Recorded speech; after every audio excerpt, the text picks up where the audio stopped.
Now, Senator Harris says she's proud of her record as a prosecutor and that she'll be a prosecutor president, but I'm deeply concerned about this record.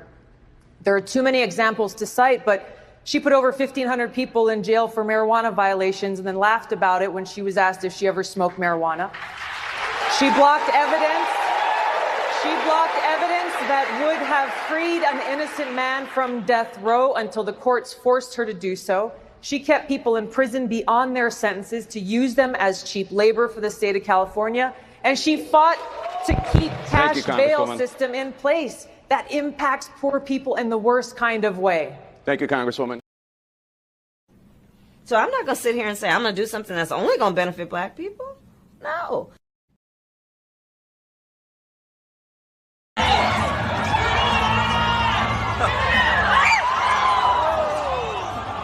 Lead us not into temptation, but deliver us.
tick faster.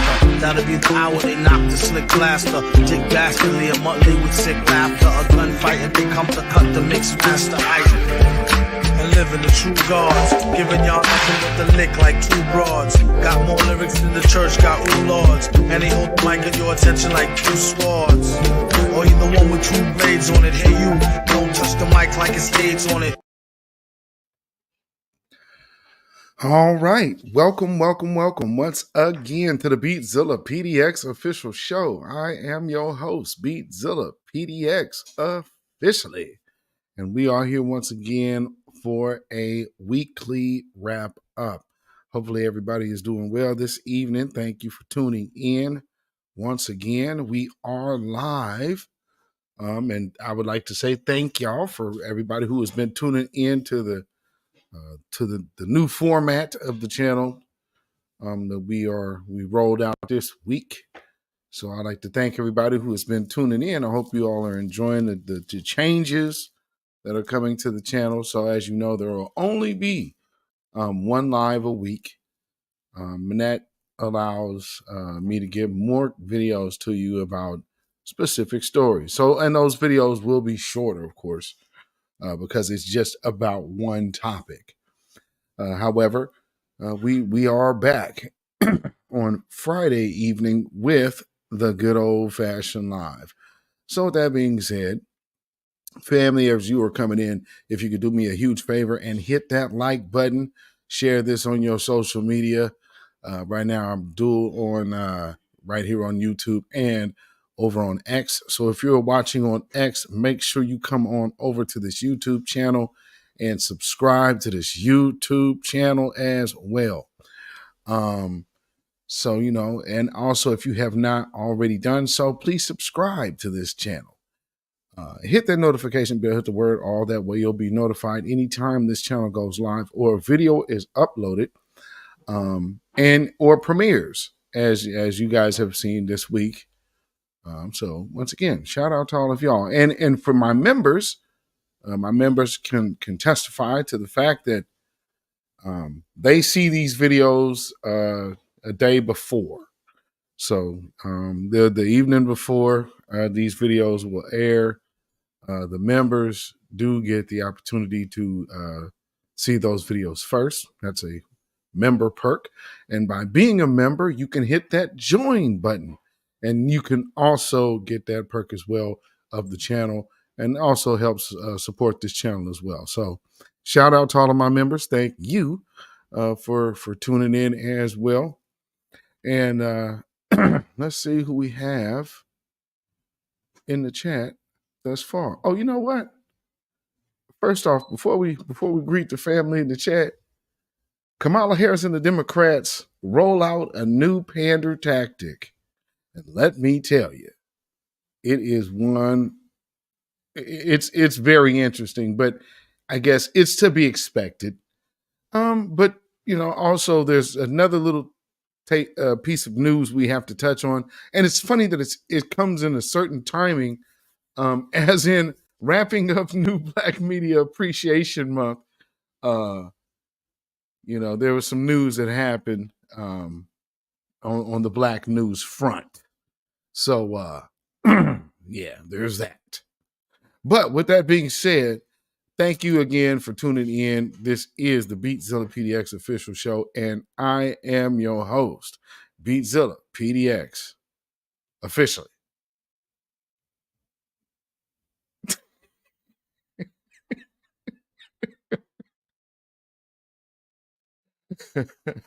Nah, I'm Beatzilla PDX.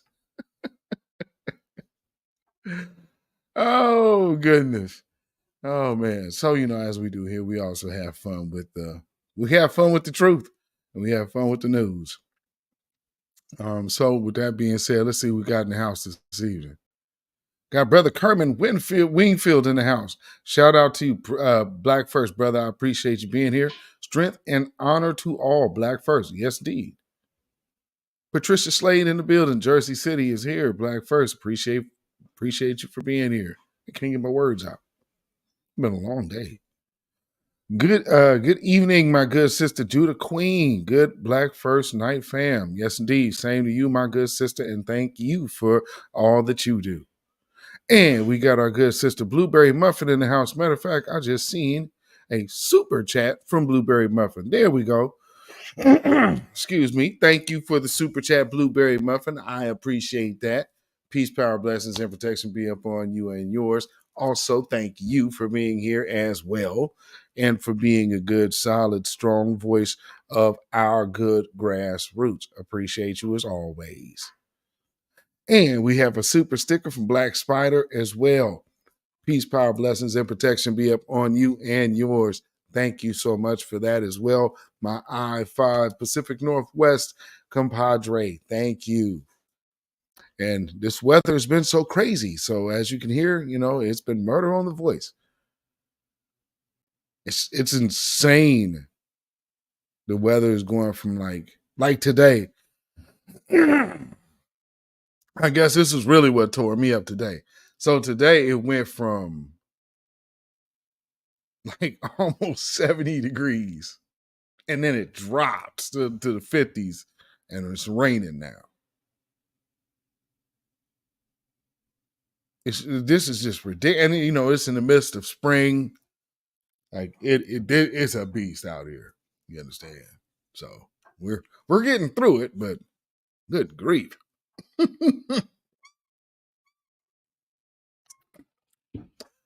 Forgive my straw. That thing, I don't like the way it makes that noise. I gotta do something about that. All right. Now back to where we were. Key Prince in the building. Yes, indeed. Shout out to you, Key Prince. Thank you for being here as well and also being a member. And, oh, yes. Judah Queen said her supporters won't acknowledge any of her dirt. They act like it doesn't exist. They absolutely act like it doesn't exist. Antithesis B1 Valdosta, Georgia. Shout out to you, Black First, brother. I appreciate you being here. Antithesis. Well, I believe you guys. I believe you're a brother. Antithesis. Yeah. I mean, I would assume taking that name, but if I'm wrong, you can correct me. I want to get it right. RBJ in the house. President and Vice President, chair and couch. I know that's right. Shout out to you, brother. Black First from South Carolina in that building. And we got Dominique Devereaux in the house. Dominique Devereaux. Hey, y'all. Yes, indeed. I appreciate you for being here as well. Black First. Got Nightbot on duty. Yes, indeed. Be sure to subscribe to this channel if you have not already done so. And if you're watching on X right now, make sure you do so. And we got Deneen Soul in the house. Yes, indeed. Thank you for being here and being a member. Black First, as always, my good sister. Appreciate you. Yes, indeed. Yes, indeed. Okay. Yes, indeed. Okay. So we got that right. Yeah.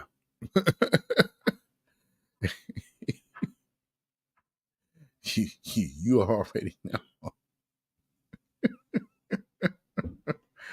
Oh, Judah Queen said it was cold outside. Okay. And you got the blueberries. Yes, indeed. Yes, indeed. Doing double duty. Yes, indeed. I like that too. So yeah, the first little tidbit of news.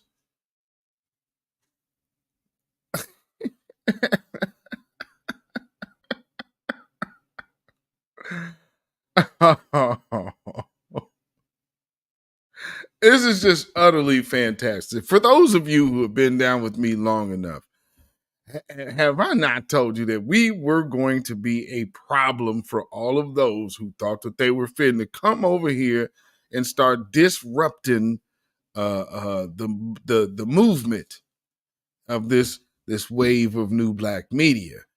And I told you that they were going to spend millions and millions upon millions to avoid the loudest voice in the room. And it's right now it's very overwhelmingly evident. And you think of Mark Lamont Hill, as Brother Black Alpha calls him, Mark Lamont Shield, Moist Lamont Shield, Lamoist. Well, he had a show on Byron Allen's channel, and well, that show's got canceled. So I saw early in the week, I saw an article that was talking about how the Griot is laying off a bunch of staff. It's like, that's interesting. They're laying off a bunch of staff, and they're laying off like the digital staff. It's like, oh, okay. They hadn't gotten around to how this would actually affect anybody. But when I saw that, I'm like, this means some shows about to get canceled. And less than 48 hours after that first article came out, then the other article came out that Mark Lamont Hill's show was canceled. And also Ebony K. Williams. Her show also got the axe. And so we got Black News Network. And now we have the news division of the Griot, which is now recently bidded. Here's the thing about with the whole Mark Lamont Hill part. I don't know what he was thinking. See, people look at Byron Allen, and for some reason, they look at this guy and say, that is a Black entrepreneur. Family, let me tell you something. That man is conveniently Black. For all intents and purposes, he just sees himself as an American. You understand me? That is all he sees himself as. He sees himself as just simply, I'm an American. But then when it comes down to being being Black, then, oh, well, I need to use Black folks for my cause. I'll go get on these folks' platforms and get some grassroots support so I could go turn me a new contract. And then I'm going to sit up here and not actually do anything for the Black community or Black media or anything of the sort. Matter of fact, I'm going to go out of my way to go ahead and stifle any type of Black news. Think about it. All of these years, all of these Black networks have a bunch of just random programming or a bunch of like the shows they create, which is cool.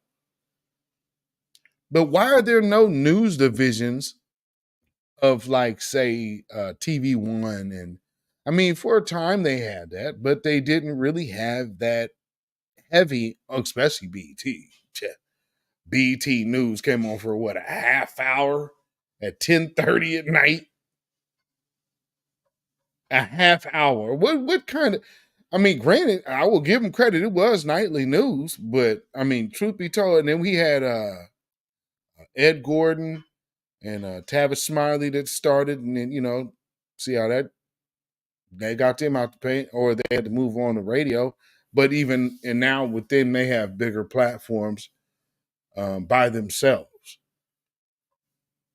which, when they went in that direction, no one came calling and said, let's get Ed Gordon on. Let's get, like, you understand what I'm saying? Like, none of these people were important enough for you to go get to put on TV. And these were powerful voices at one time. For those who remember when Obama first ran, y'all remember Michael Baisden. Michael Baisden was a huge part of how Barack Obama got nominated. Humongous part of that, matter of fact. But back to this Byron Allen story. Byron Allen's media company starts layoffs across all divisions. Ah, man. Byron Allen's media group has begun layoffs across every division of the company, which includes the Weather Channel, the Griot, the Freestyle Digital Media. What is that?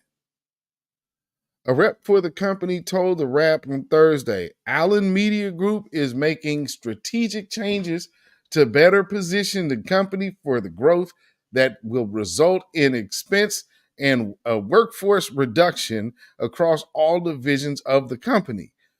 Wow.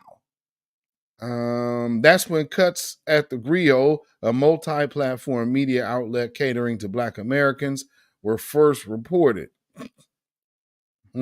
Allen Media Group's brand continues to perform well And in many areas, our revenue growth has greatly outpaced the market.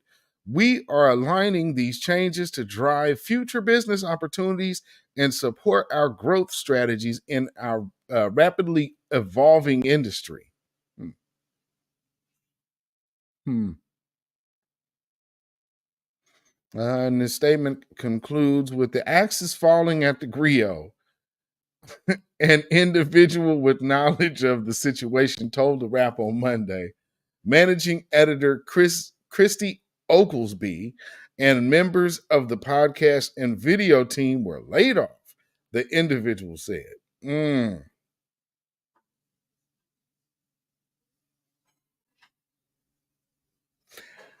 Mm. Allen, who founded his company in 1993, offered to buy Paramount Global for $14 billion in January. The deal would have included the assumption of Paramount Global's debt, bringing the total cost to $30 billion. Wow. Wow. So Paramount Global is in debt. I'll go figure. Mr. Byron Allen did submit a bid on behalf of the Allen Media Group and its strategic partners to purchase all of Paramount Global's outstanding shares.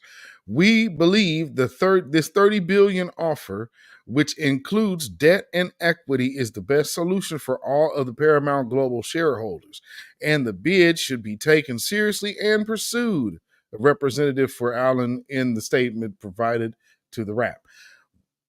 You think they finished? Okay. I think he got a better chance of buying BET, which that's already fell through. You think they're going to sell him Paramount? Y'all really think they're going to sell him Paramount? I don't care how bad that company is, because doesn't that mean he has the rights of all of their catalog and whatnot, and their movie catalog? You think they giving him that? Even if he got the money. That ain't the America I know. And it ain't the America we have witnessed yet. Man, y'all, thank y'all. I see y'all in the chat. No, he could have $100 billion. You think they gonna sell it to him? Man, please, brother. No, I don't get how much money you think you could have $1 gajillion. They ain't giving you control of that. Paramount. What movies are under Paramount? What, like Gone with the Wind or the Wizard of Oz or something like that? Like what stock is that over there? Man, no, they're not finna let you touch that.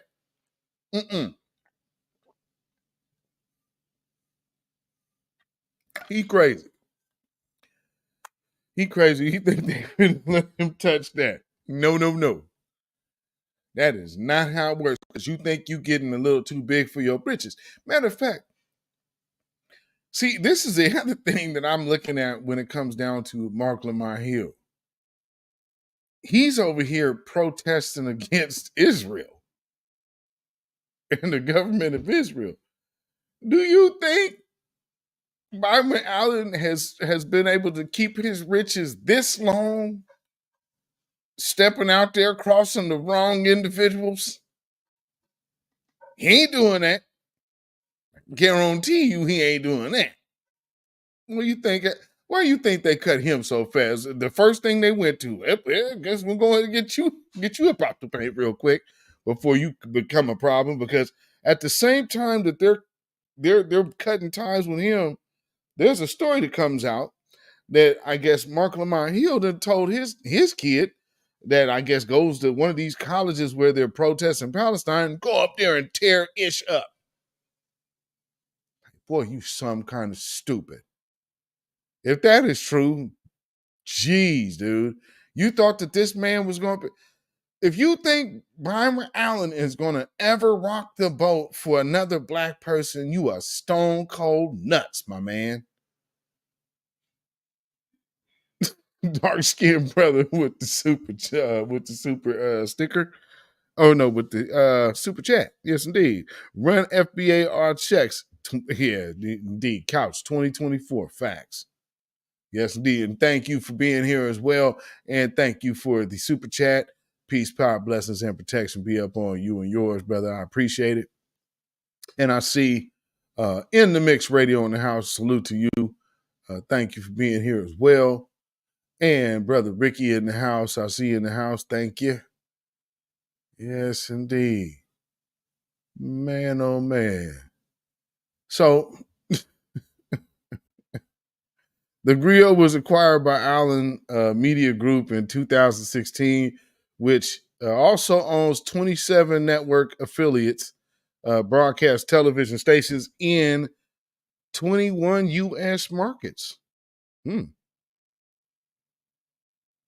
Well, as he's doing his restructuring, the first folks on the chopping block, and like I said, this man's an American, and he's stuck with American tradition. Fire the blacks first. Byron Allen, ladies and gentlemen. And anybody who sold you on, oh, well, yeah, he's really trying to get down with black folks. He really cares. You out of your mind. Okay? Oh. So in other news.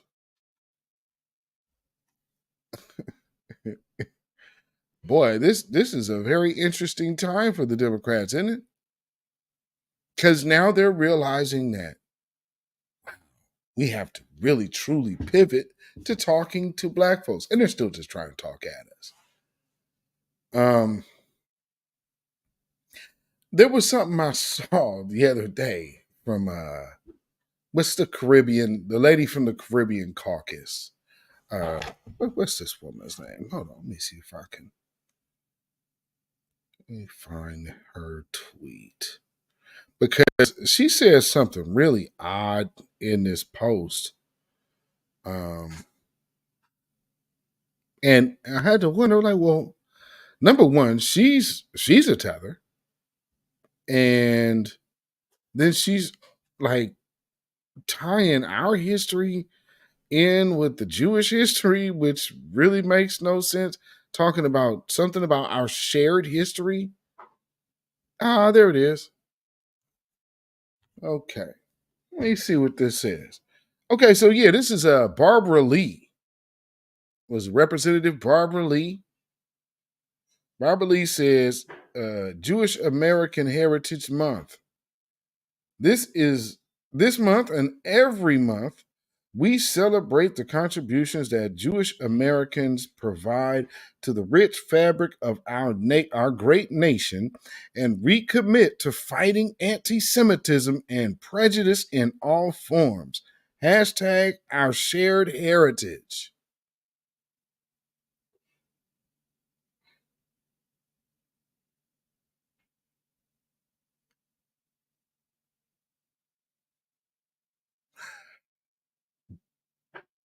Can someone enlighten me on what shared heritage we have? Shared heritage. What?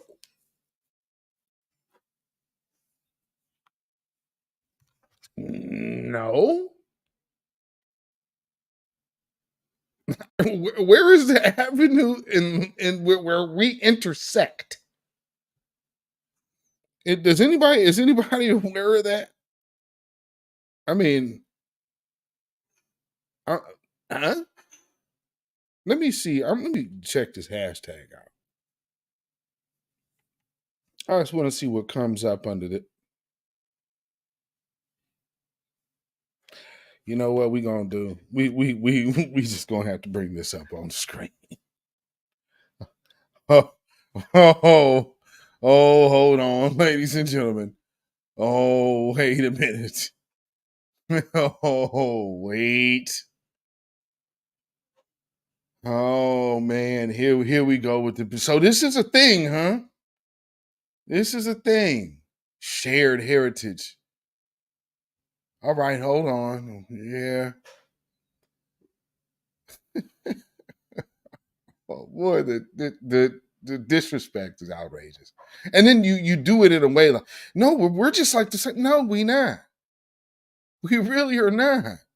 And this like, and then the other thing out here, we got the tether, the Nigerian tether Acho. He going on a crusade. See, as we can see, that whole thing was staged and planned. Okay. Yes. So Debbie Wasserman shows. Oh, so this is really a whole thing. Okay, bear with me, family. I didn't realize I was going to have to dive into this rabbit hole, because I didn't realize this was as much of a thing. When I first looked, I'm like, what the hell is shared heritage? But oh yeah, okay, so this is what we doing now, huh? Okay, well, let's make our first stop here. America, Great History, Diversity, Understanding, and Inclusion. Let us remember that in Jewish American Heritage Month, as we celebrate extraordinary contributions of Jewish Americans and work to combat anti-Semitism. My JH, okay, yeah, okay, got you. Now let's hear what she's saying here. Let's run it back with some sound here. Okay. Happy Jam, everyone. Every May, we celebrate Jewish American Heritage Month, a time to educate the public and pay tribute to the generations of Jewish Americans who helped shape the rich tapestry of American history, culture, and society. Sadly, anti-Semitism is rising significantly, but we know one of the most effective ways to combat it is through education and awareness. That's why Jam is essential, especially this year. So join me as we celebrate the vibrancy and diversity of American Jewish life and the inextricable link between American Jews and our broader history and culture, this May and every day. Happy Jam, everyone. Every May we celebrate. Okay.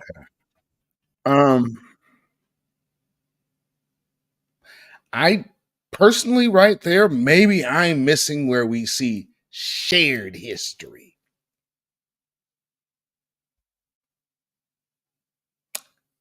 How? Where do we share a history with? I mean, we have things that we have went through. You have had things that y'all have went through.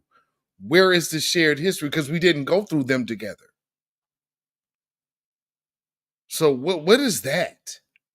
It's a very weird. That's a very weird. Let's steer the energy type of move, and it just comes off weird. I mean, is it me? It just comes off odd. But I mean, I guess they cool with it. You know, they okay with that. So let me see.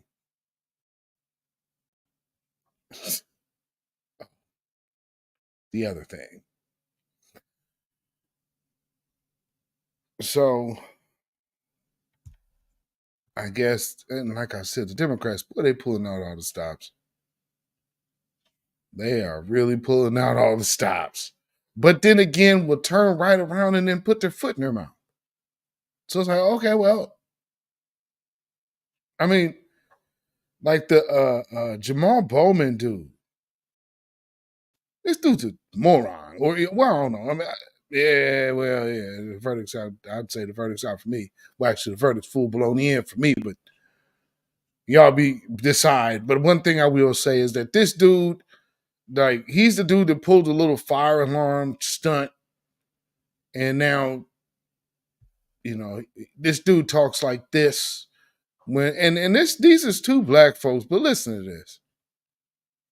Bring in people from Gaza? Well, we are a land of immigrants, and we are a land of asylum seekers. Anyone escaping persecution and oppression and violence, the United States has always been an open home to those people. So whether they're coming from Palestine, Honduras, Guatemala, El Salvador, Mexico, Haiti.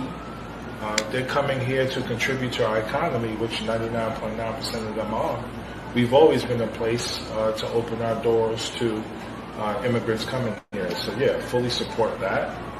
And also fully support amnesty for the migrants who have been here for quite some time.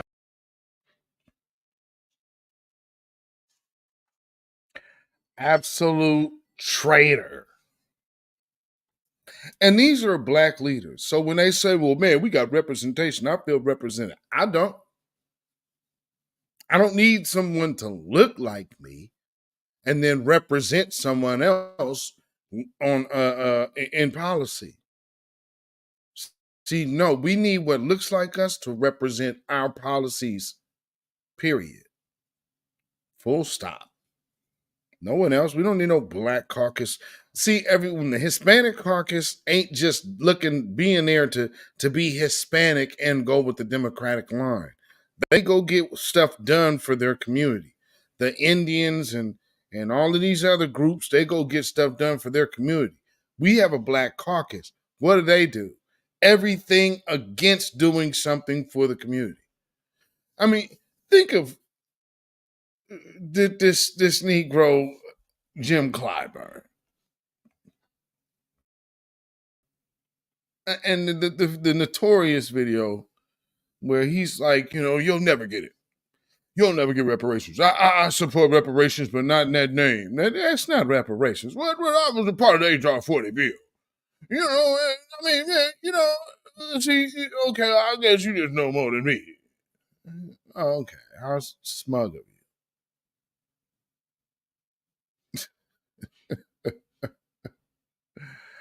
you. But that's what we dealing with these days. So do I have that in here? I mean, that dude, Jim Clyburn, he absolutely hates black folks. And matter of fact, I can't find that right now. But what I will tell y'all, family, because there's another little piece I will be touching on here in the near future, so you should look out for this one as well. And this will just be my little take on anti-black blackness. So be on the lookout for this broadcast next week. Because you have to understand, when I hear a lot out here, Clarence Thomas this and Clarence Thomas that. You think Jim Clyburn's any different? You think this Barbara Lee and all of these Sheila Jackson Lees, you think these folks is any different? These are black folks knowing they're supposed to be representing us that refuse to do anything and speak on our behalf. First day of anybody else's little celebration, I stand with my brothers of this such and such community. Every single month you'll see it. And go down their page to see something about black. Man, please. If they can find a way to enter in an agenda, then they'll, yeah, we're going to speak up on it. But if they can't, they ain't got nothing to say. But, the Democrats never cease to amaze. I guess they feel the heat, especially because you got to remember, in some situations, some of these representatives are in an election year as well. So it ain't just the president, but it's, across the board. And then you'll have the midterms coming up in the next 2 years. So this is an interesting story. Black lawmakers reintroduce bill to ban hair discrimination. Now, I will first just stop and say, well, why isn't there just signed legislation and an executive order from President Biden?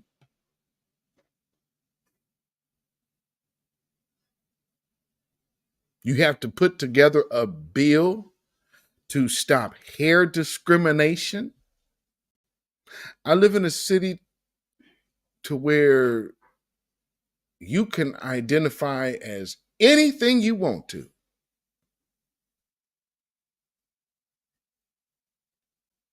You can have any type of hair you want to. Of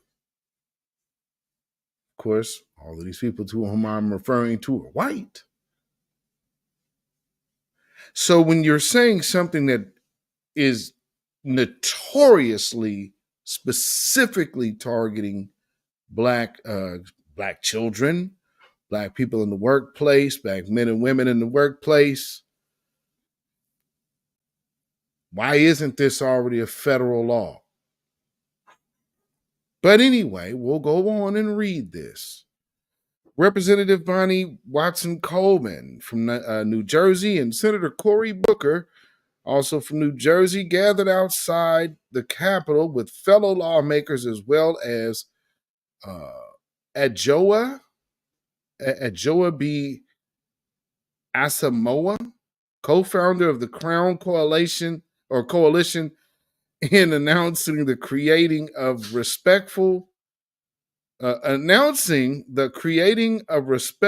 and open world for Natural Hair Act, or Crown Act.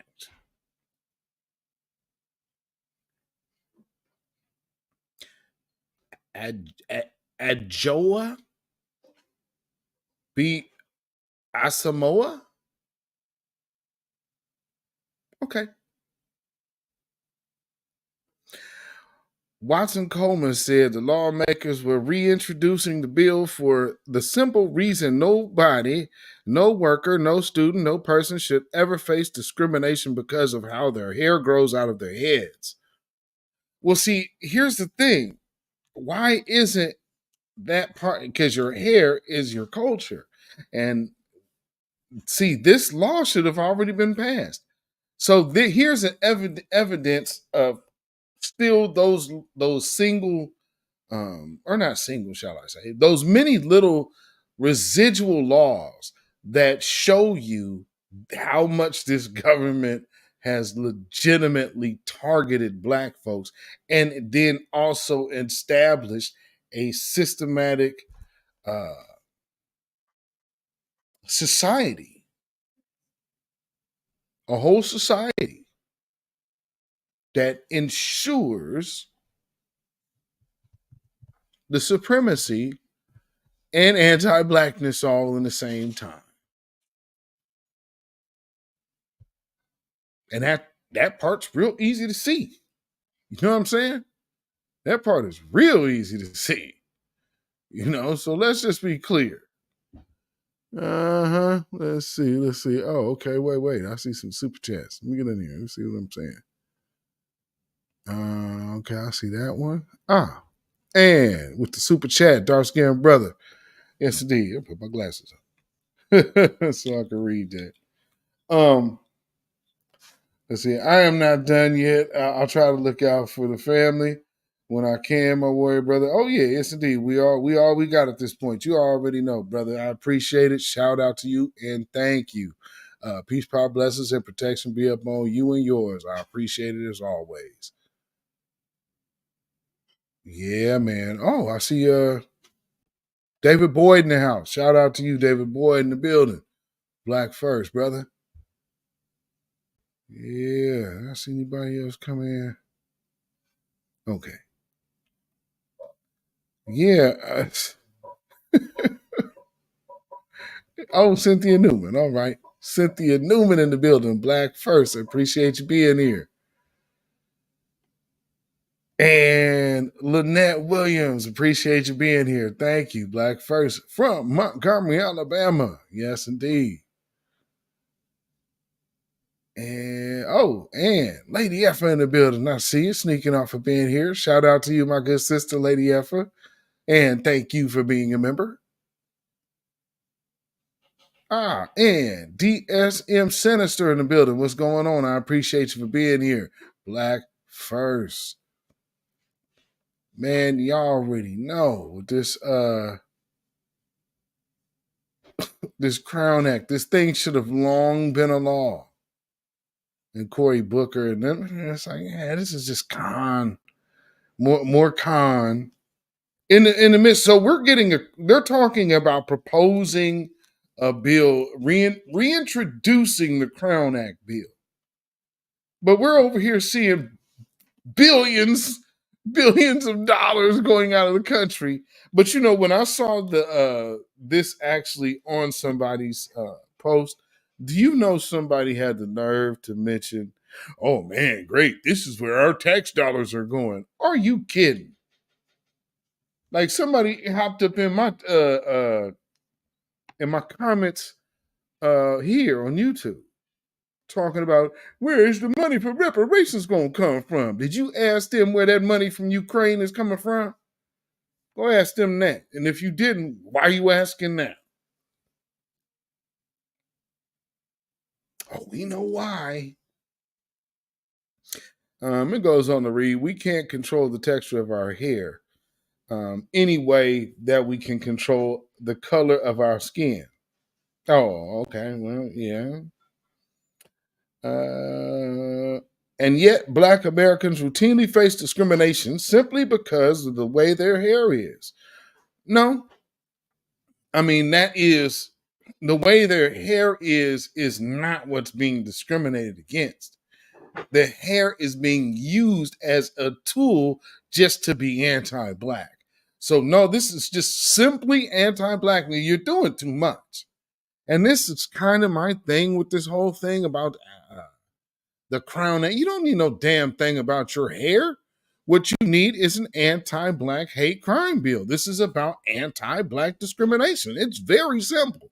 The hair is just a manner to address. See, because this is why they want to keep doing this, because this hair thing that they're talking about, it then, of course, doesn't really pertain to us. It's going to start pertaining to all the people with the purple hair, and oh, you can go wear, because in some places they probably can't do what they do here. So this ain't people come out here to Portland and be like, oh yeah, we need to turn our place into that. And so then they'll get behind these bills like, we're going to get behind this Crown Act. Family, take a trip here and just walk in the store, walk in a grocery store somewhere and see if your cashier ain't got leopard speckled hair. Seeing pink hair and purple hair and green hair, it's nothing uncommon here. So why do you think they want to push that Crown Act? It ain't about us. No, we just a tool. Just like the hair is the tool to discriminate against us. It's not the hair. Our hair is intimidating. No, it ain't. That is so stupid. If our hair was so intimidating, why would Koreans have multi-billion-dollar business being invested in Black hair care? What shall I say? Black hair manipulation. Because I can't call it care, because half the stuff that they sell Black folks is destructive to the Black body, to the Black scalp and all of that. It's harmful chemicals. You understand what I'm saying? Man, thank you for the super sticker or for the super chat. America leaders are a joke, literally. Facts, brother. I appreciate again the super chat. And yes, they are absolute jokes. And it's becoming very, very evident. Very evident. Man, peace, power, blessings, and protection be upon you and yours, brother. I appreciate it. Tay the man in the building. Shout out to you, Tay the man. I appreciate you for being here.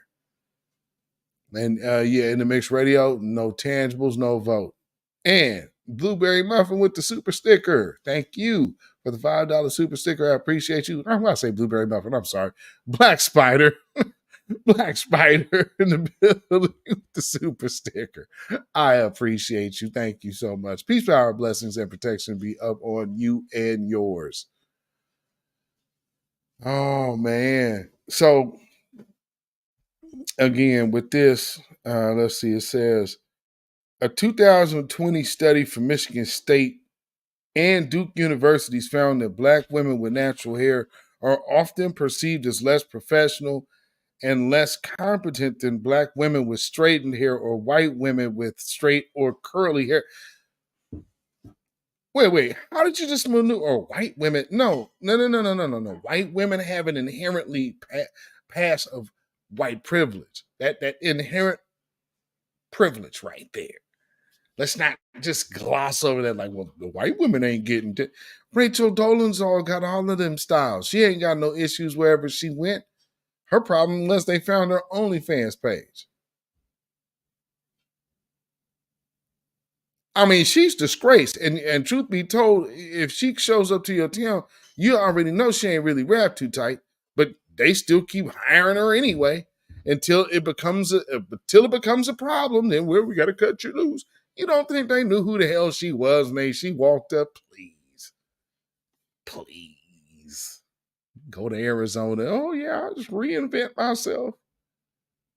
Is your father? Is this your father? Yeah, that's my dad.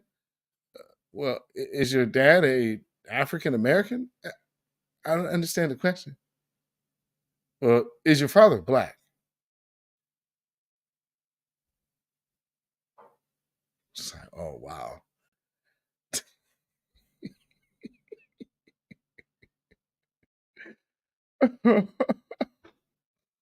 Oh man.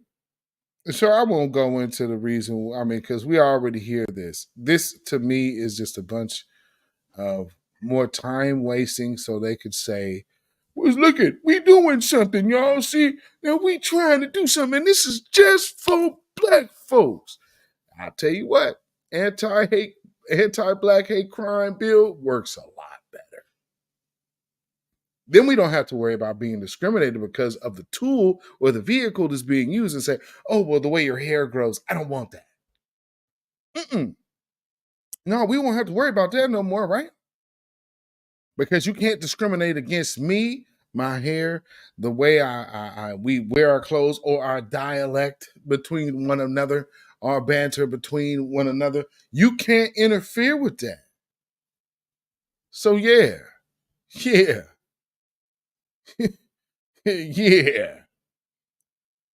Blueberry Muffin with the super chat. Thank you so much.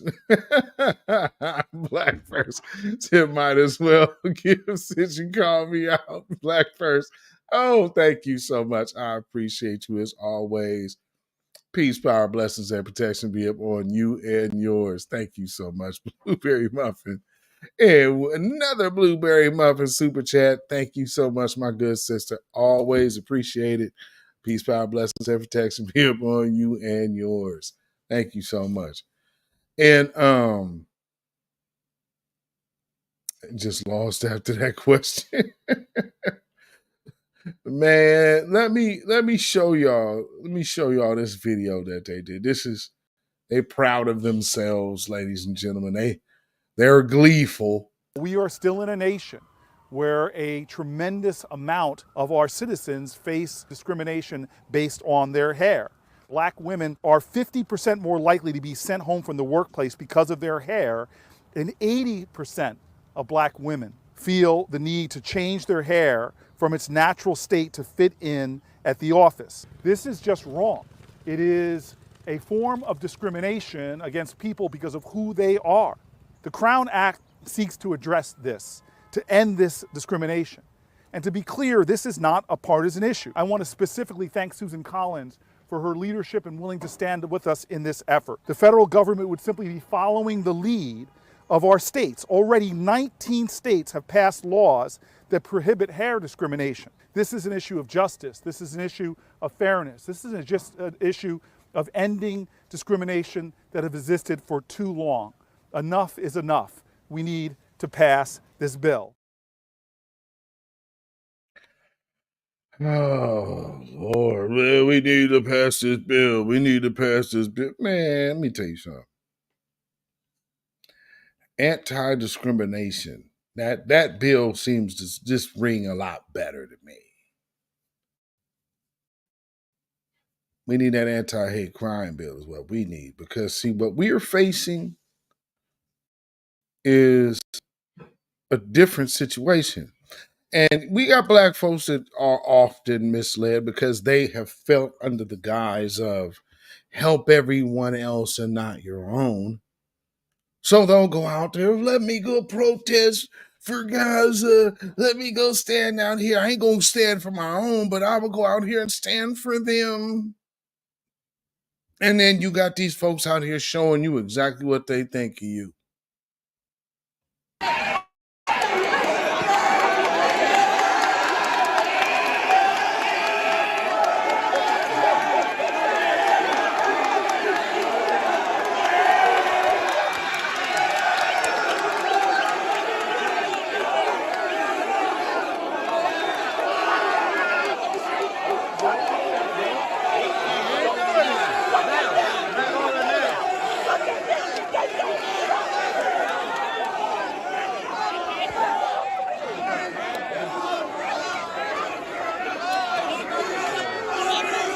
What's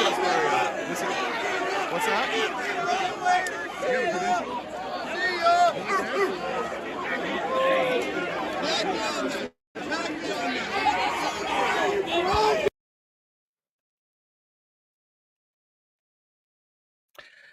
Yeah, let's go get this black woman and ooh, ooh, ooh, ooh, ooh. You're going to start making monkey noises.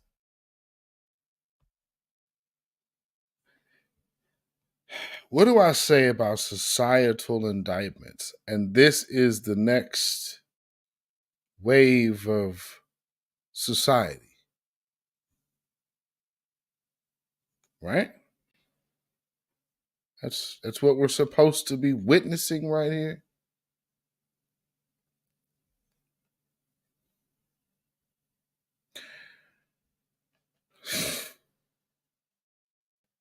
Man, tell you something. Shout out for the super sticker, dark skinned brother. Appreciate it, brother. Oh, and moisture. You know, man. See, when they're doing things like this, you better know that this is deep. It's not. They're not doing that because of her hair. Her hair was irrelevant. Hair will just be the reason that they said, "Well, this is what it is." It's not about no damn hair. Anybody that's really experiencing this true anti-black racism, we know good and well it ain't about the hair. It's just simply a way of exclusion, a way of let's make sure that these people don't have this opportunity. And you know, you best believe I've seen this manifest. Again, you know, I remember back on a old job. You know, I had my vacation photos on my screen, and like my background on my screen was of one of the pictures I took while on vacation. Or no, actually, I'm sorry. It was actually a picture of me and my wife on vacation in front of this fountain. And these people wanted my boss to tell me to take down my vacation pictures because some people felt some kind of way.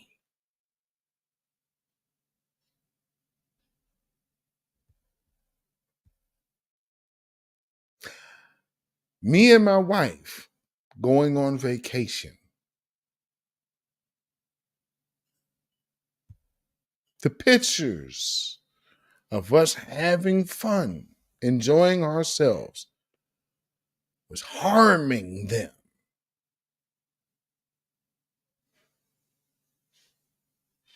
That's a real thing to them.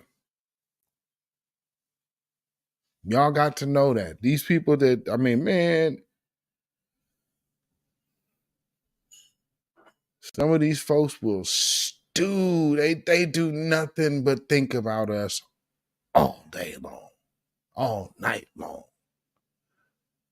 And then at all the same while, at the same time, act like they don't. But it's evident. It'd be hard, you know, not to be able to make that overly clear. You know what I'm saying? But nonetheless, get that out of here. We're going to do the Crown Act.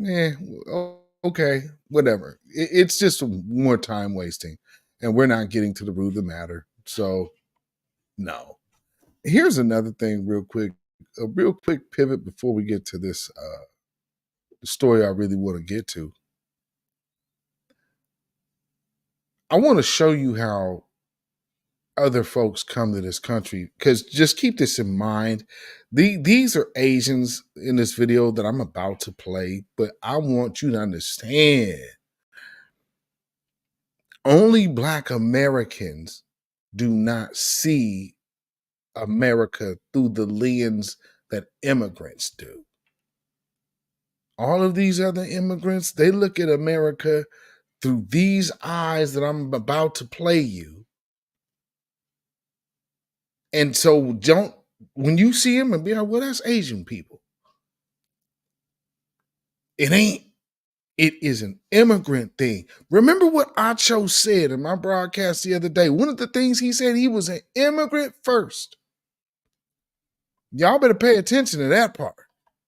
That means, oh, well, yeah, we're immigrants first. That means something. So check this out. People think white people are rich. White people look like face look good. They think Frank is smart than Thai people. Thai people think the white people is oh, you look good. I think they are more respectful and not ask about private question, something like this. For me, now I prefer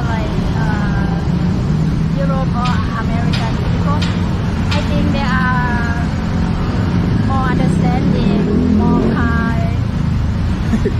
You think they're more understanding and kind. So you actually prefer to find a white boyfriend or white husband? Yes.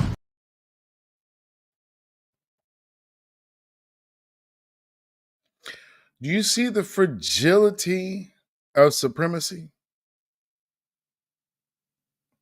These people on a grand scheme are brainwashed to see the world through a certain lens.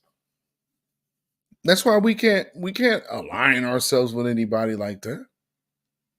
Hell no. Because at the end of the day, they always believe that supremacy is God. They don't believe in real, true righteousness and justice. No.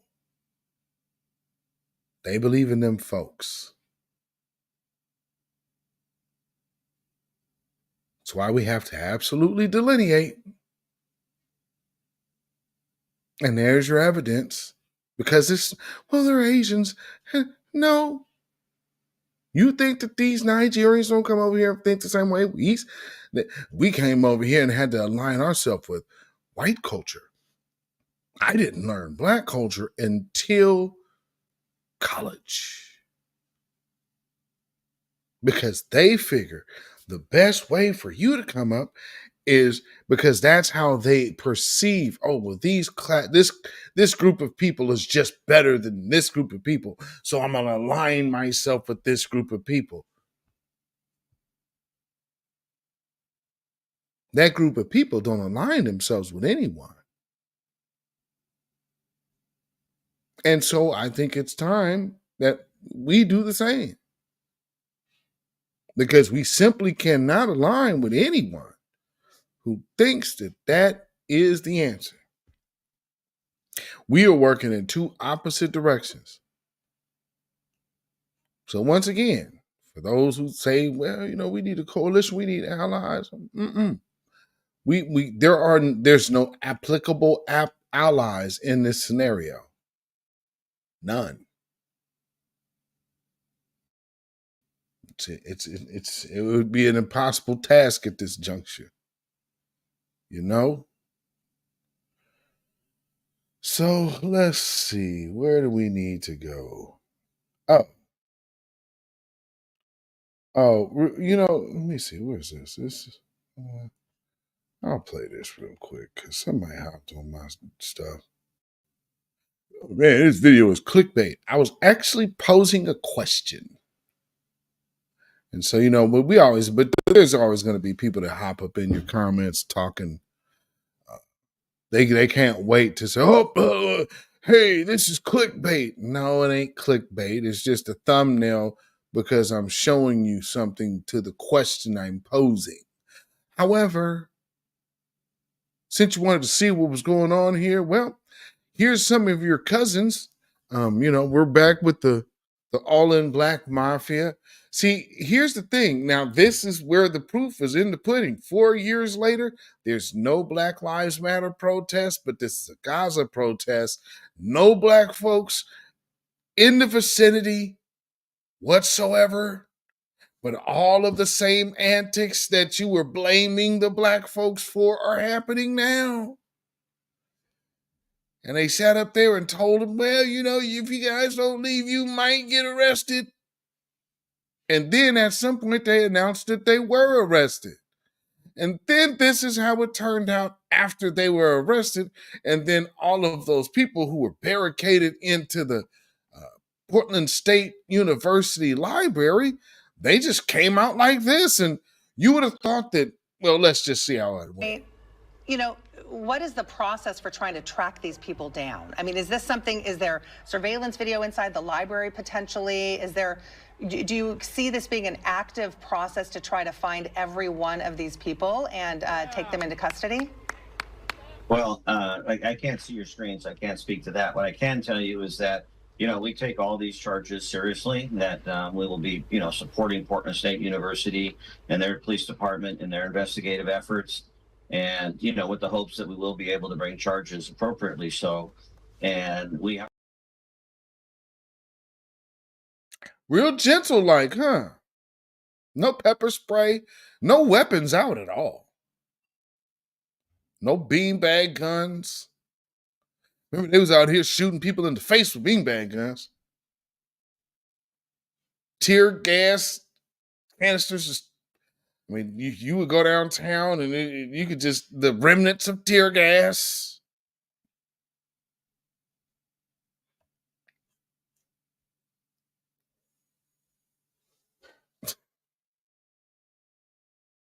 Now, you know, the other thing is that downtown is pretty much shut down because of the pandemic. But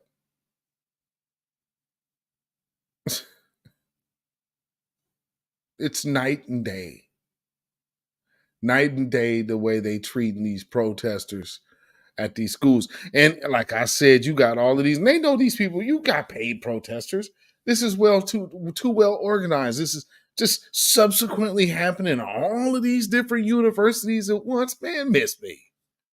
No, this is all coordinated and it's paid for and funded. But you notice them, man, they need to be tough on crime, and they're too soft on crime, and all the lefties and the leftards, they're not doing anything, and blah, blah, blah. Why aren't they coming out here and stopping all this crime? Well, let me tell you something that just happened the other day, family. These folks just lit a whole string of police cars on fire, set them things to blazes, and gutted them joints. No one's out here saying, but I need to go get my gun and go to a protest. Nope. Nope. Respect the police, and you got to show that you respect authority. No. And you just saw them. Let me show that again, family. Look at how freely they just ran off. They just freely running off. Oh, we're going to tackle the one dude. There's no weapons at all. Why didn't you show the video? So, yeah, for you that's in my comment section, just watching these videos, waiting for something slick to say, like I said, where's that same energy? And you see that the police didn't have it because here's their response. You know, what is the process for trying to track these people down? I mean, is there surveillance video inside the library potentially? Do you see this being an active process to try to find every one of these people and take them into custody? Well, I can't see your screens. I can't speak to that. What I can tell you is that, you know, we take all these charges seriously, that we will be, you know, supporting Portland State University and their police department and their investigative efforts. And, you know, with the hopes that we will be able to bring charges appropriately. So, and we have.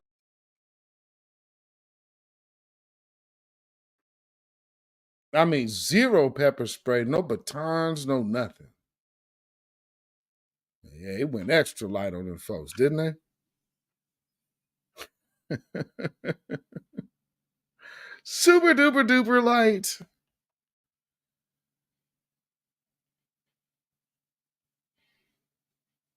Miss me. Kamala Harris is this and that. Or not Kamala Harris, but well, shoot, they always do that too. The cops, and they want to defund the police. Man, let me tell you something.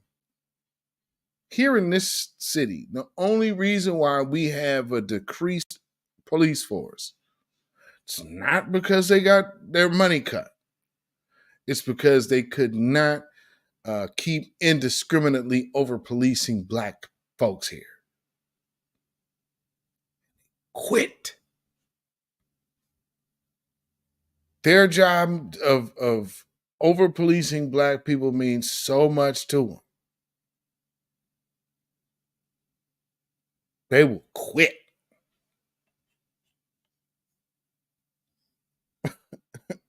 They will quit. I mean, do y'all understand what I'm saying? It's even something else. Man, it's just horrible. They hate police and have no respect for the uniform. Shut up. They got this super duper coon out here that's he's the police union president. Boy, let me tell you something. They got these Sheriff Clarks. Oh, there's a Sheriff Clark in every town. And don't these folks know how to find them? Because, boy, we got us a staunch. If something happened to us, oh, he'll be in the front line. Well, you know, they followed procedure and blah, blah. So he's the black face they put on covering the cops. Derek Parker in the building. What's going on, my brother? Shout out to you. Yes, indeed. Thank you for being here. Yeah, man. So, you know, this is how they get down. Now that we have that out the way, and you can see that Portland State University. Oh, and the other thing, after that, do you realize that the people that obviously made it out of there so freely, they went back and reoccupied it the next night? I'm like driving downtown. And to my left is a caravan of cops. It's a caravan of cops, and they're all headed towards Portland State. It's like, oh, well, there they go. I didn't realize that they had already went back and retook over the library. So number one, you didn't guard it well enough to prevent a reoccupation a day later. So it was just a big, weak showing of force, which wasn't force at all, as you see. They sat out there with a loudspeaker for about 2 hours. You guys need to leave or you might be arrested. Then they fight, and then the morning's coming on. All right, now everybody's under arrest. You need to leave. And then you see how they run out. You see teams of police officers sitting there with their arms folded, watching these kids run out of the thing. So they had no intentions on arresting these people. Now, I've been into a standoff with the police for what, 2 days? 3 days? And just allowed to run on out. Man, if that was the Black Lives Matter situation with George Floyd back in 2020 and you was held up somewhere, as soon as they was running out, they would have got picked off. What you talking about? Blah, blah, blah, blah, blah. Oh, yeah, man, please. You think they're going to let a bunch of black folks just run out like that? Oh, we thought he had a weapon. Gun! They laying everybody down. Oh, man, it was a mistake. We still got to respect our police. 9 innocent folks was dead, but, we just got to respect authority. They shouldn't have been there, You know how that go. So, ladies and gentlemen, we come into the part of this broadcast where we got to talk about the topic at hand.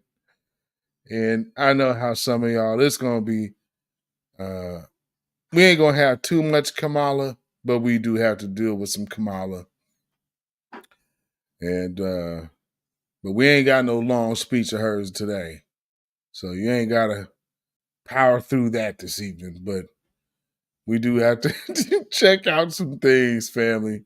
So with that being said, you are tuned in to the weekly wrap up.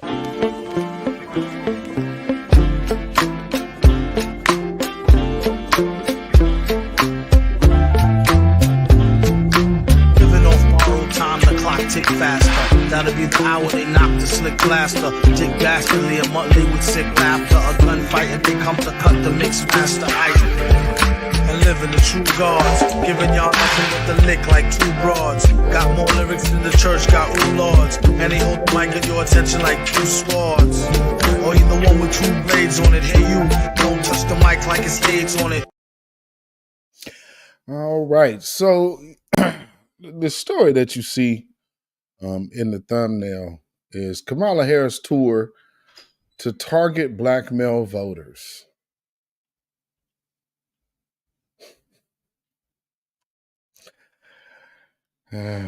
Says Vice President given task of convincing delusioned bloc that they are better off under Biden.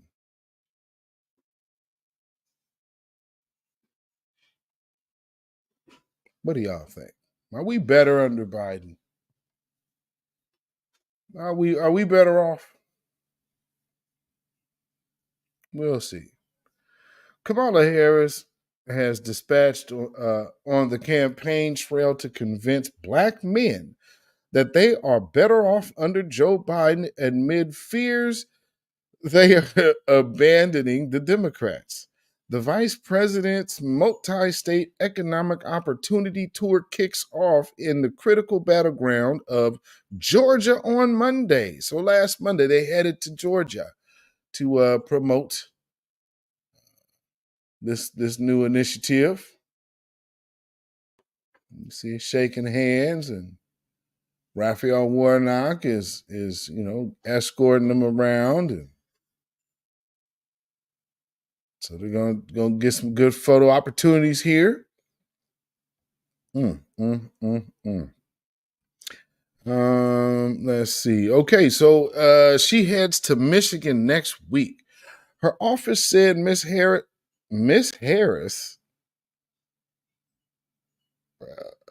Okay, she is married, I thought. Miss Harris. This does not say Miss Is. It says Miss Harris, MS. Yes, indeed. So if somebody comes back, oh, yeah, I'm sure you probably misread it. No. It is just simply MS. I'm just saying. Some chick named Star. Welcome. Thank you for being here. And we also have Sister Miriam in the building as well. Salute to both of you. Thank y'all for being here. Black first. Oh-wee. Let's see. So yeah, her office said Miss Harris will highlight the administration's commitment to quote, underserved entrepreneurs. Ew. Really? We're doing, you immediately come out with the underserved. All right, well, nothing burger talk already. And how the White House's economic policies have created a small business boom. A White House official privately indicated a major focus of the tour will be engaging black men with polls suggesting that they have become disillusioned with Mr. Biden amid a surge in the cost of living and illegal immigration. Yeah, well, you're right about that, buddy. That is definitely an issue. Ray Vine Johnson in the building. Salute to you. Thank you for being here as well, brother. Yeah, so yeah. So moving on. Miss Harris twice? How interesting. Miss Harris, she is a whole missus. Anyway, Miss Harris arrives in Georgia on Monday afternoon for a moderated conversation with Rashid Bilal and Troy Millings, a podcast duo who focus on increasing financial literacy in the Black communities. She will also highlight a $158 million federal grant that will reconnect Black communities that have been cut off by Atlanta's major highways to the city center.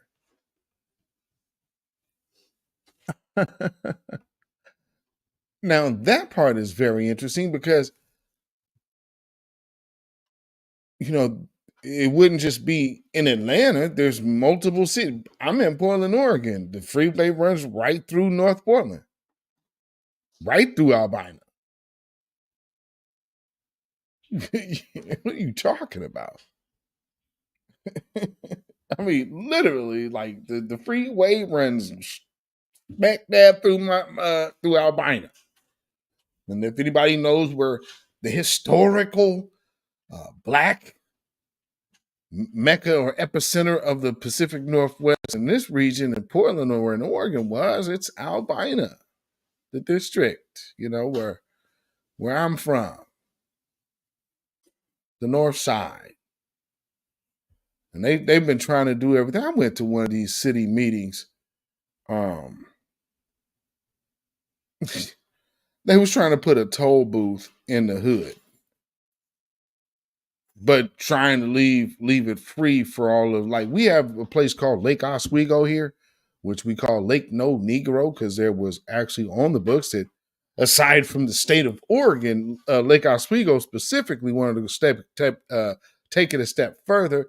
And, after so many years, they wanted to make sure no Black folks, you couldn't have Black butlers, you couldn't have Black help.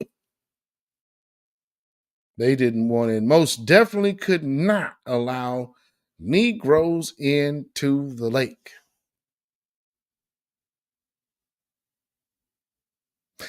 Lake Oswego still to this point does not have city buses. We got one of the most expansive transit systems here in the city.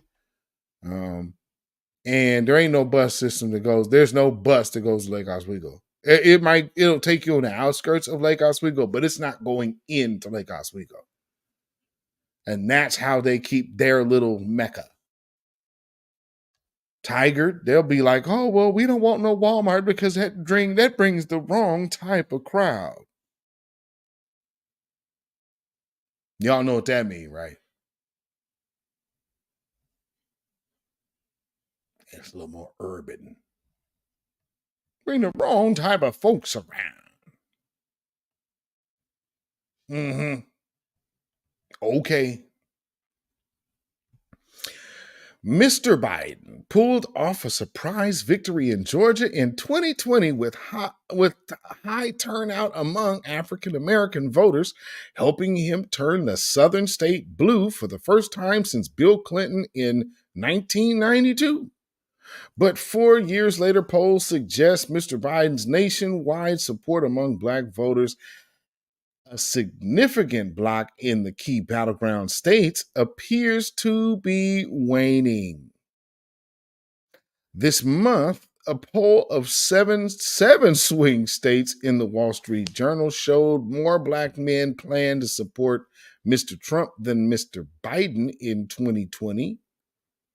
The figures have prompted panic in the White House, which recently, I'm thinking they were, more than 2012. Okay, so more than 2020. The figures have prompted panic in the White House, which recently announced that Mr. Biden would deliver the commencement address at Morehouse College, the alma mater of Martin Luther King Jr. Boy, there's a gang of typos in this. In Junior, it's like JNR, or like maybe a foreigner wrote this or something. I don't know. Or maybe it's coming out of Canada. I'm confused because some of these typos just don't make sense.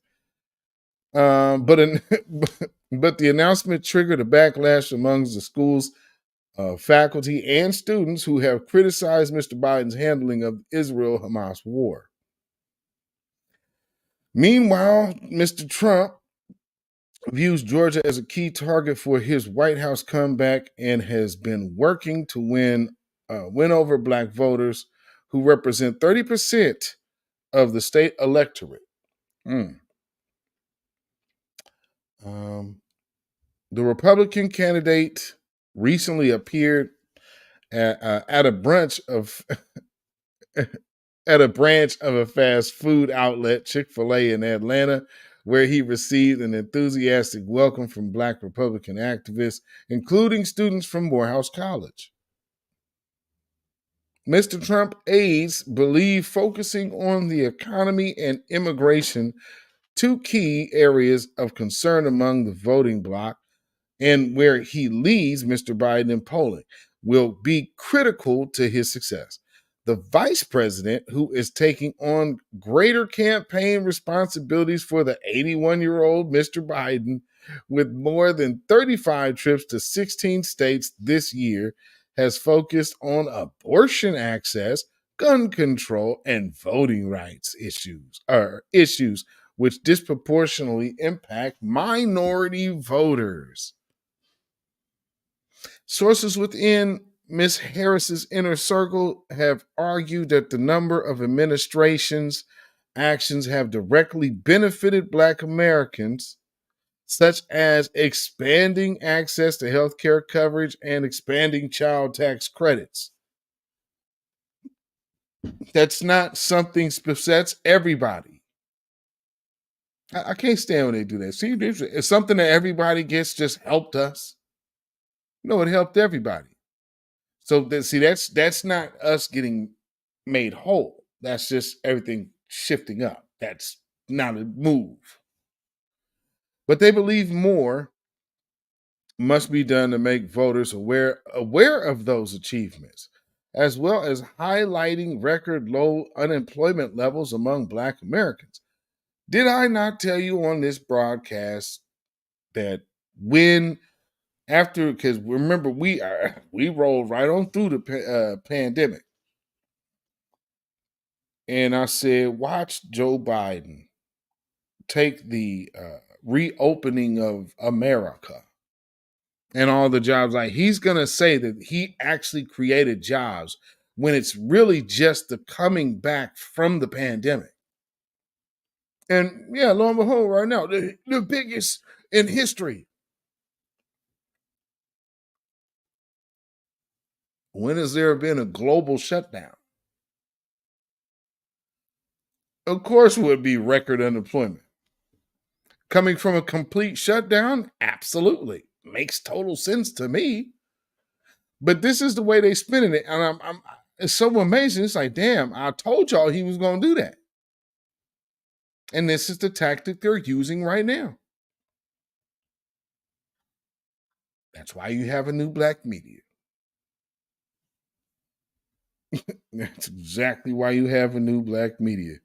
Some chick named Star, thank you for the CashApp donation. I appreciate that. Peace, power, blessings, and protection be upon you and yours, sister.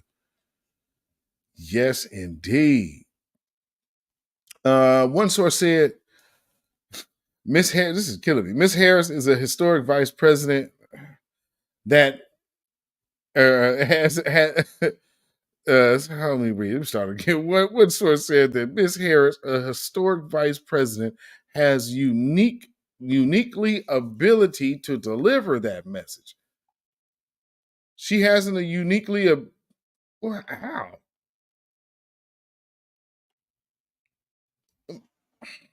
See how that.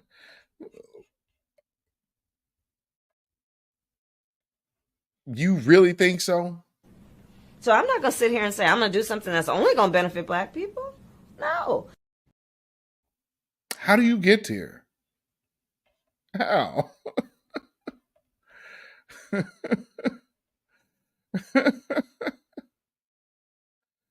Oh man, let me see. Professor Alan Abramowitz from Atlanta's Emory University said Mr. Trump had demonstrated surprisingly robust support among Black voters in some recent polls. However, he told the Atlanta Journal-Constitution that recent exit polling and turnout trends made him skeptical of surveys suggesting Republicans were on the verge of breaking through with Black voters. And we know they're not. But here's the problem. The Democrats' issue is not Trump with Black voters, not is President Couch. Yeah, here we go. Yep, right there. Yeah, okay. See, that's the problem. Come on now. Now, just to add insult to injury, let's show you how also the other things that they're rolling out this week. So let's just go through it, shall we? So as y'all know, she was on the Drew Barrymore show, and Drew Barrymore all in her face. I'm really confused. Like, why is Drew Barrymore? Oh, I just gotta be so close to you and listen to your every word. And what are you saying? And I'm hanging and hinging on every word you're saying. And we get the coon laugh from a Caucasian. But check this out. I've been thinking that we really all need a tremendous hug in the world right now. Yeah. I've been thinking we all really need a tremendous hug. Oh. I've been thinking that we really all need a tremendous hug in the world right now. Yeah. But in our country, we need you to be Kamala of the country.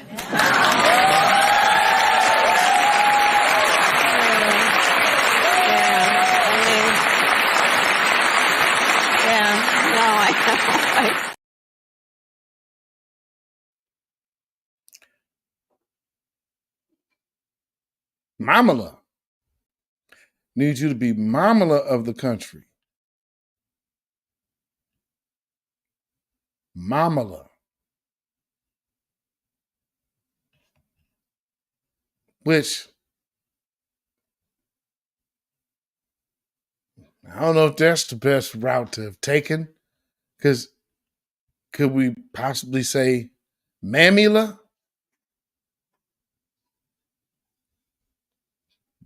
Mamila?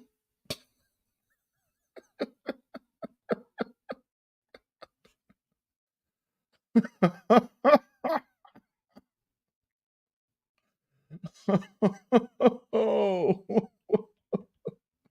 absolutely brutal. But there's more. Apparently, some people love to talk about the way I laugh. Oh, yes. Okay. I love your laugh. Well, let me just tell you something. I have my mother's laugh. Oh. And I grew up around a bunch of women in particular who laughed from the belly. Yeah.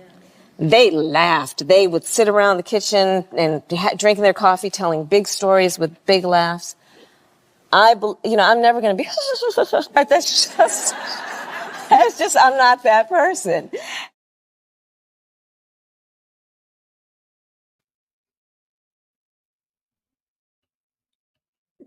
Golly.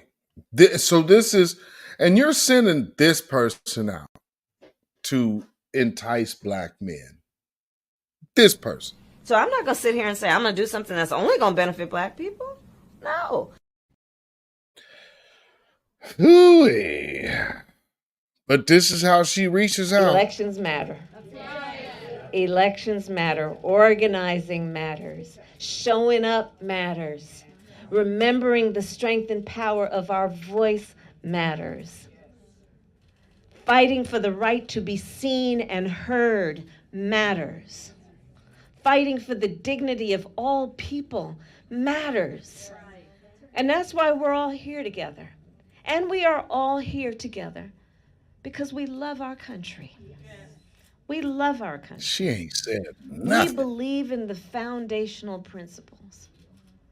Oh, foundational. the right of people to be entitled to certain freedoms and liberty and rights and dignity.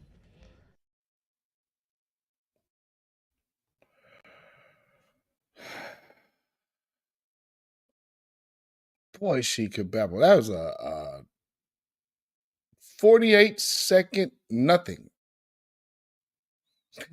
And, because people, I mean, are you joking? Lord. And this is how she kicked off her "This is how we gonna do it" campaign. And she's not alone, because she also has the NAACP chair with her. So he's also along for this. So it's not just him. He might not appear in all of these photo ops, because maybe he's actually setting up that bootleg meeting that she'll go attend after her photo op appearance. So, but I guess somebody in her publicist crew or whatever said, "Oh, we need to get you getting on the plane, Miss Vice President, and so we're gonna show you going to take care of business." Look at this. How cheesy. I'm heading out, y'all. Yep, this is Air Force 2. We getting out here. We're gonna go stomp for Joe Biden. See ya. Oh, that was so corny. Dang, that was corny. But this is who we're talking about. There is a clear line between where we are now and who is to blame. Because the former president was very clear with his intention. He would fill and appoint 3 members of the United States Supreme Court with the intention that they would undo the protections of Roe. And when they Blame then Ruth Bader got on that Ginsburg. court, they did exactly what he intended. Let's not forget that interview where he said women should be punished. Let's not overlook that he has said he is proud of what he did. Proud? That healthcare providers could go to jail? No exception? Oh, God. Proud that Doug and my daughter will have fewer rights than her grandmother? And look at the reality of this in terms of the stories every day. Oh, good grief. I have never heard so much drilling. I mean, I guess. And abortion is not really an issue, because nobody's stopping. They're not stopping abortions, and they're not. None of it. It's just a time waster to make a political issue football. So you could, let's throw it over here, throw it over there. That's all that is. Because it's not going away. It's not gonna get banned. None of that's happening. It's just, oh, well, man, if we don't do this, then we're gonna lose this. Not our focus. Not our focus at all. And here's the other thing. They keep talking about this doggone job creation that these folks have done. No, they have not. Even Nancy Pelosi's getting in on the action. And Joe Biden is doing that, created 9 million jobs in his term in office. Donald Trump has the worst record of job loss of any president. So we just have to make sure people because know. It's that was a global pandemic. He had the worst record of any president. We've had other concerns in our country. If you want to be an apologist for Donald Trump, that may be your role, but it ain't mine. And he has the worst. I don't think that anybody can accuse me of that. So she immediately, if you want to be an apologist, bam, there was a shutdown.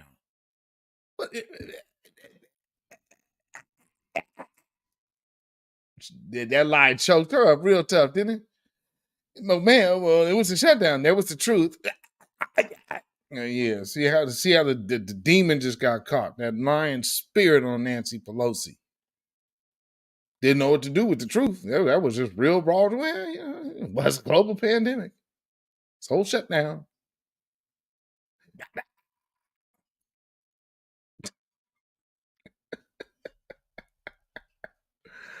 And then also, see, here we have to look at all of the tricks that this administration has done and talking. So if y'all watch my videos, let's recap what we talked about this week.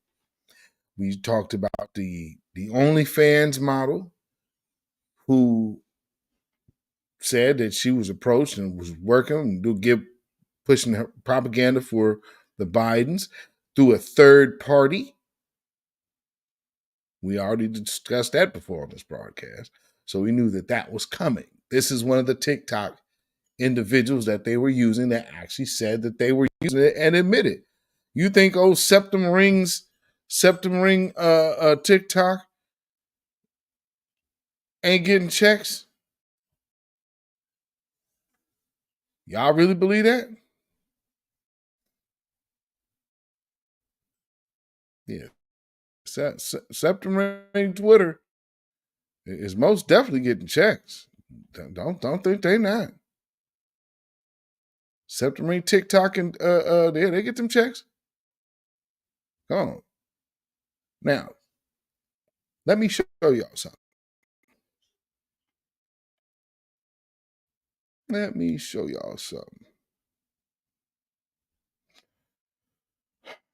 Here's another issue for the Democrats. Everything that they invest in ends up being some kind of, now we have to take care of this group. We've went from, what was it first, the Syrians?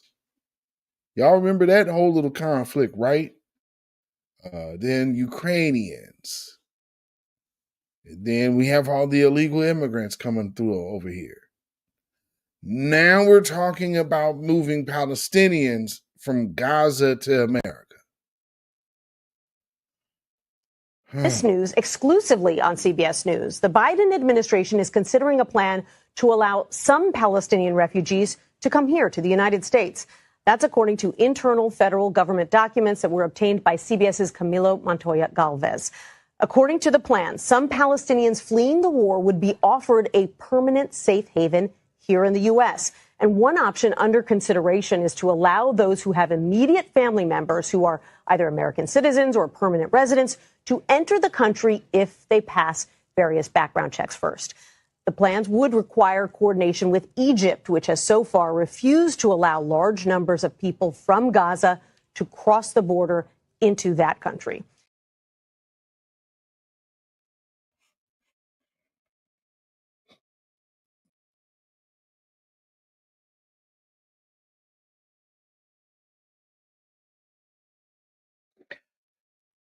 We're better off with that.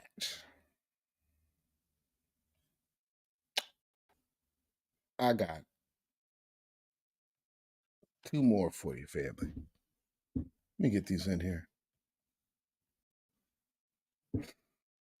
I'm telling you, these folks is done, man. And whoever is advising the Democratic Party right now, whoever they are paying and consulting, they need to be fired. I mean, and I said it last week, and now, I said it this week. I'll say it tonight. Whoever is running these campaigns needs to be fired. They are giving you the absolute worst way to attract black folks. But I mean, if the only thing that you want to do is absolutely maintain order and not giving black folks anything, well, that's going to get the couch. Simply put. Now, with that being said, I'm going to play these last little 3 videos before we go. And I just want you to just let all of this sit on your spirits. Our new CBS News poll found that registered voters in Michigan, Wisconsin, and Pennsylvania believe that they would be financially better off if Trump wins. things. How do you explain that? Going to be careful because we're talking about registered voters. We're talking about a candidate now, obviously the former president who's now a candidate. I got to be mindful of the Hatch Act, and so can't speak to that specifically. But what I will say more broadly is we understand what Americans have gone through. We understand that the pandemic was a heavy, heavy burden on Americans. We understand that Putin's aggression into Ukraine caused inflation to rise, right? Pandemic caused inflation to rise, caused damages to the supply chain. And so that's why the president took action. The American Rescue Plan obviously was incredibly important in turning the economy around, dealing with the supply chains. And we also understand that prices are still too high. They're still too high. So this is why you hear us talk about junk fees. This is why you hear us talk about lowering prescription drugs. It is important making sure that big corporations and billionaires pay their fair share. And so we're going to do more work, and we're hoping that message gets through to the American people. That's why you've seen the president in New Hampshire, in Las Vegas, in Madison, Wisconsin, laying down that message directly to the American people.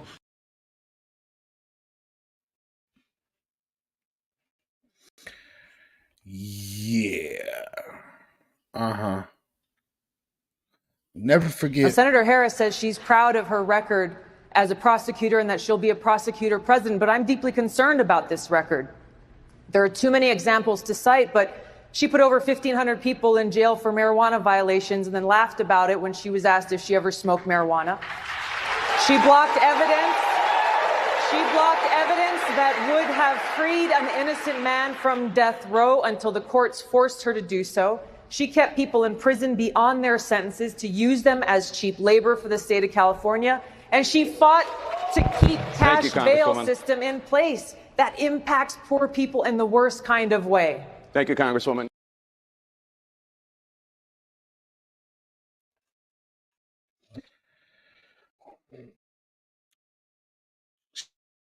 She ain't wrong. She is not wrong at all. And this last video I need to play for y'all is one of my own that I already have up on this channel. But I just want to make sure that I just kind of remind y'all of something. I don't know why this is playing. Hold on now. Okay, hold on. Let me get this queued up here.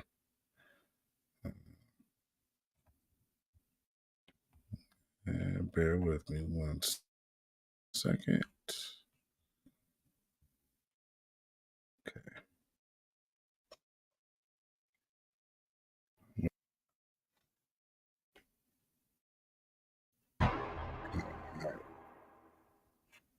I'm asking for you to remember that if the world falls apart, trust should not be doled out easily to anyone, especially white people. Even Mom would agree with me on that.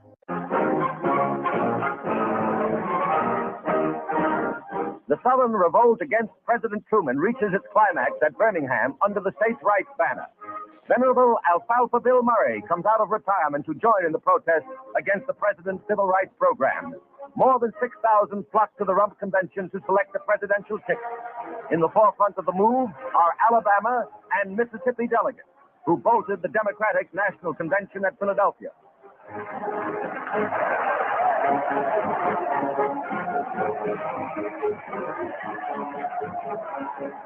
13 southern states are represented in the uproarious session which precedes the nomination of Governors Thurmond of South Carolina and Fielding Wright of Mississippi as party standard bearers. Governor Thurmond attacks the civil rights plank. It simply means that it's another effort on the part of the president to dominate the country by force and to put into effect these uncalled for and these damnable proposals he has recommended under the guise of so-called civil rights.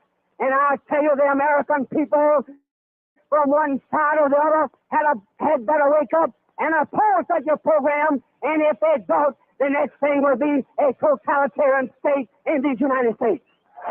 There's not enough troops in the army to force the Southern people to break down segregation and admit the Negro race into our theaters, into our swimming pools, into our homes, and into our churches.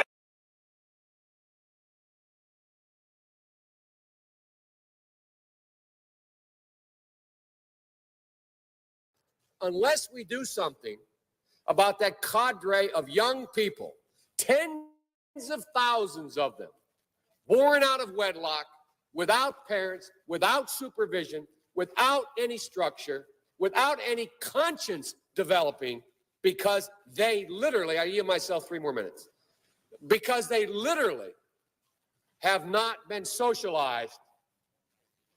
They literally have not had an opportunity. We should focus on them now. If we don't, they will, or a portion of them will, become the predators 15 years from now.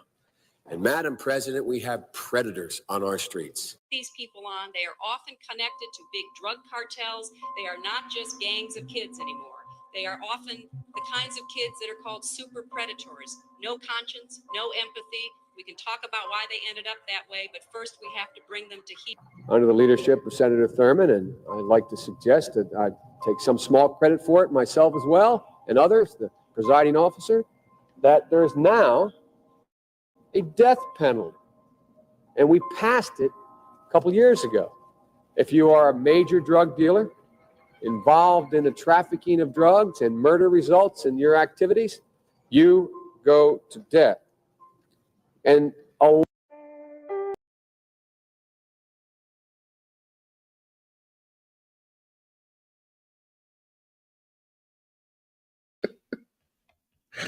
you go to death.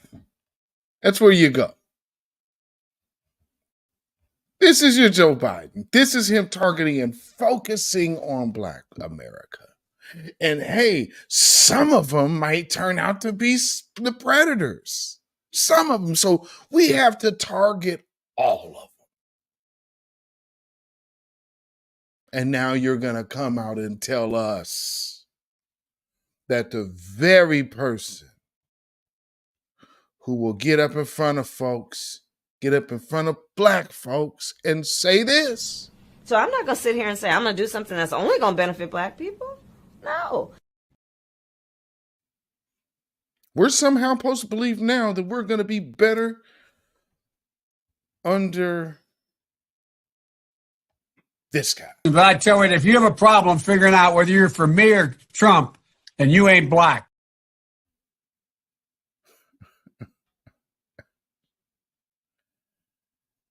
If you are a bisexual, we have to absolutely, at this point, leave all bisexuals behind, because you are not going to be able to philosophize or truthanize these individuals. They are absolutely finished. And some will be going to sleep. Good. But I'm telling you, as a psychologist, I'm not going to be able to psychologize all of them on the corner. Some of them going to sleep for good. Babylon is fallen. Babylon is fallen. Let it fall and let us rise. Can you dig it? For good. And always remember, hashtag hands off our reparations. You have no rights here. We're not under the empire.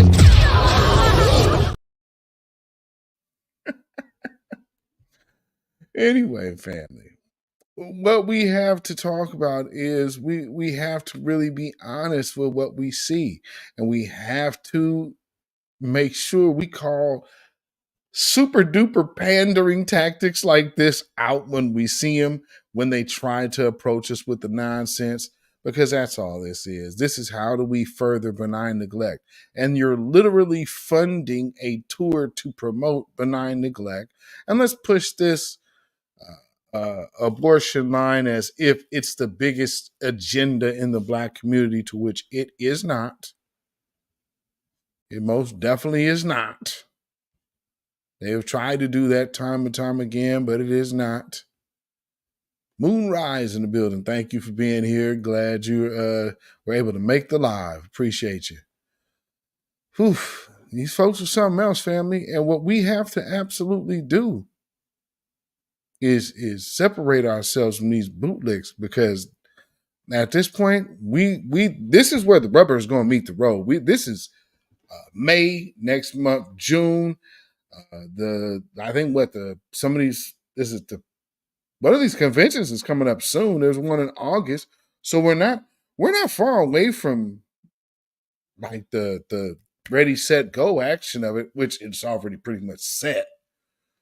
But now they're really going to have to start shoring up conversation with the black voter base. And for me, I don't see either side making an effort to really do that, because again, only person who I will say actually did was Cornel West, and he went on Black Alpha Network's channel and did an interview with him, and did a lot of pivoting to Gaza and ceasefire talk, which I guess for a presidential candidate that makes sense. However, it was way too heavy leaning toward that, and always wanting to get away. You're coming on a black platform, talk black. You know what I'm saying? Well, and don't get up in our faces and start telling us who we need to cape for. We ain't feeling that. That is somebody else's agenda, and we don't move that way. And then the other thing, look at how the Byron Allens of the world just came through, and all those black folks that like to win. He came with Ebony K. Williams. What was it? The truck driver thing? Ain't she the truck driver? I wouldn't date a truck driver, a bus driver or something. So seems like everything's coming full circle.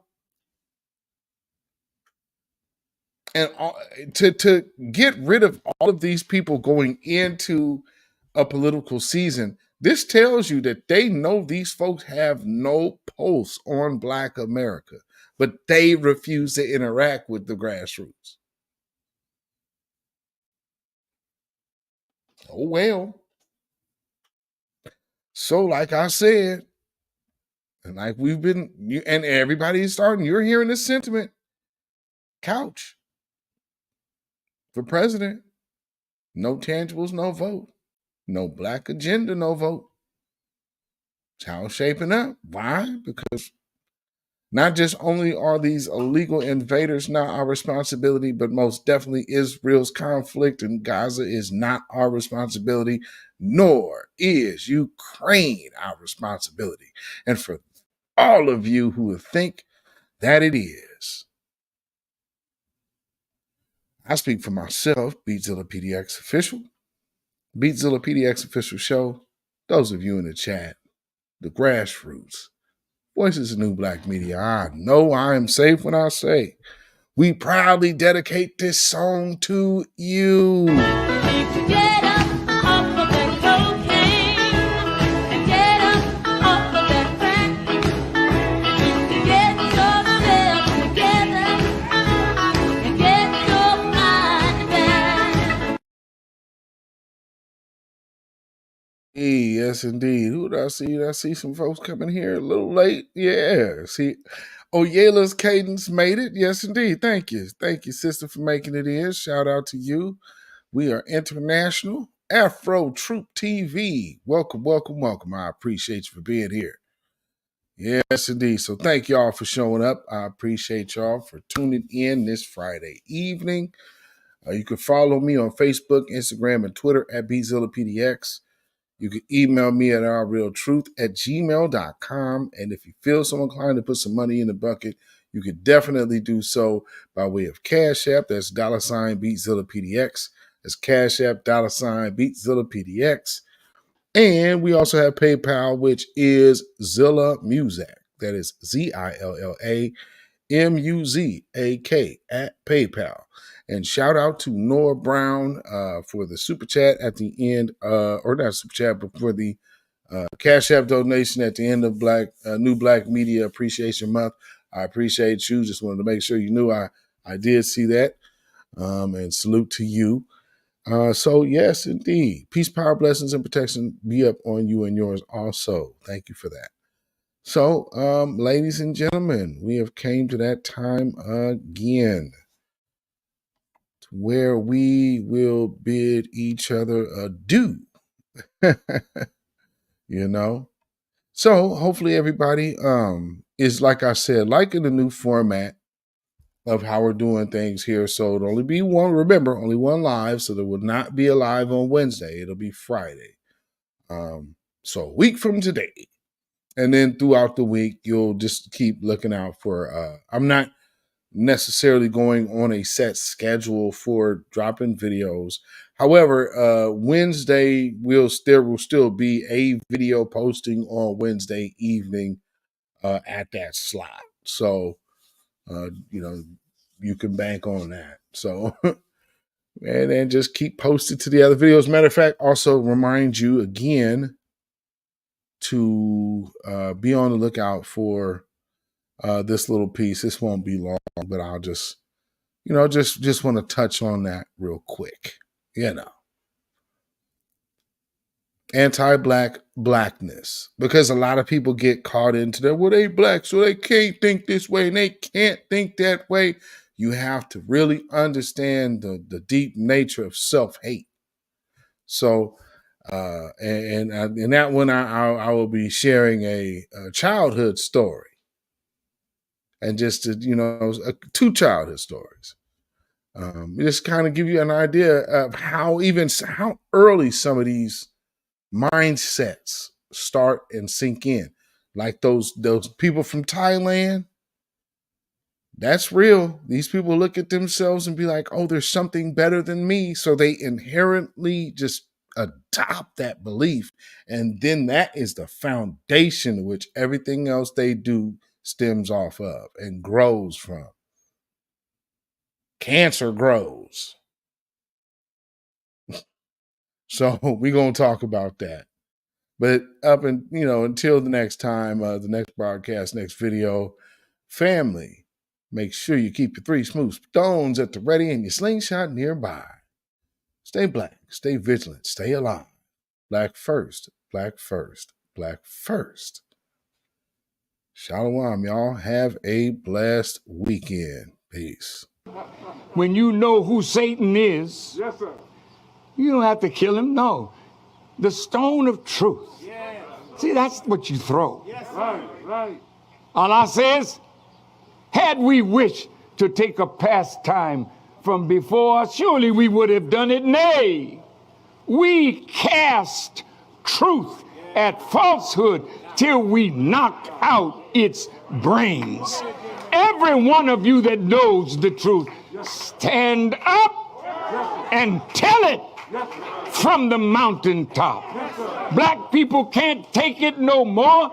So wherever you are on the job, in the factory, I don't care where you are. If you know the truth, stand up on the truth and tell Satan, who the hell are you to try and pick my friends? Farrakhan is God's man. And you are from the enemy of God. So to hell with you. Stand up on it like a man.